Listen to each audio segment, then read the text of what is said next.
On parle du pouvoir des mots ce matin. Oui. Voilà, dans sa décrypte. Les mots ont un pouvoir qu'il ne faut pas négliger. Ils arrangent des situations complexes.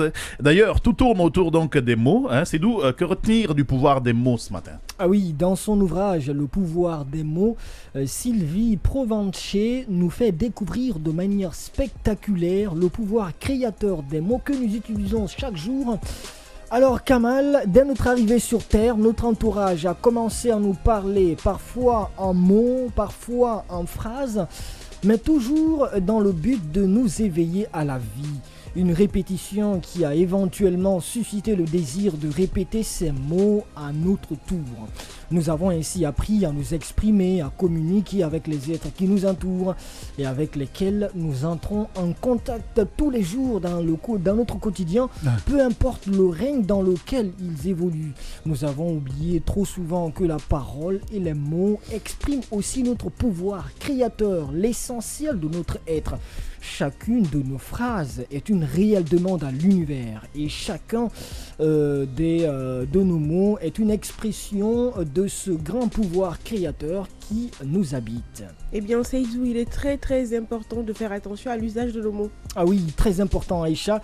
Le nouvelliste, plutôt j'y arrive, nous apprend que les mots sont violents. Ils peuvent être utilisés de manière responsable, respectueuse, de manière cruelle ou inconsciente aussi.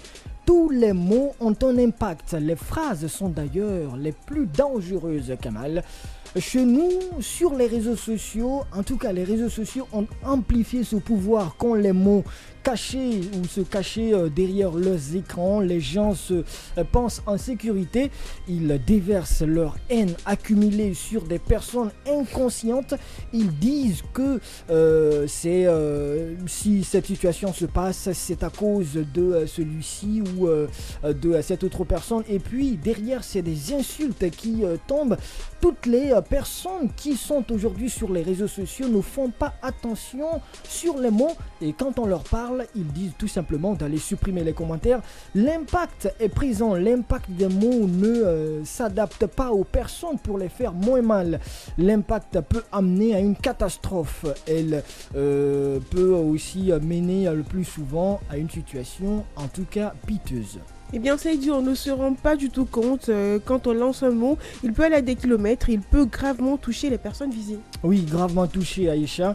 L'impact est présent, l'impact des mots que nous utilisons tous les jours peut en tout cas affecter toutes les personnes qui sont devant nous. Soyons alors empathiques, soyons conscients, soyons respectueux.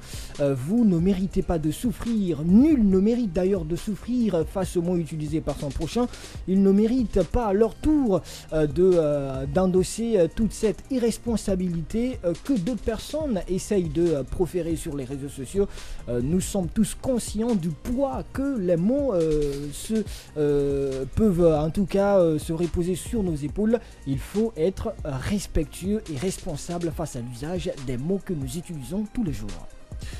Les mots méritent d'être utilisés de manière sincère et respectueuse. Les mots peuvent faire beaucoup de bien quand on prend le soin de les choisir, naturellement. Les mots peuvent tuer, mais ils peuvent aussi sauver et guérir. C'est bien cela. Le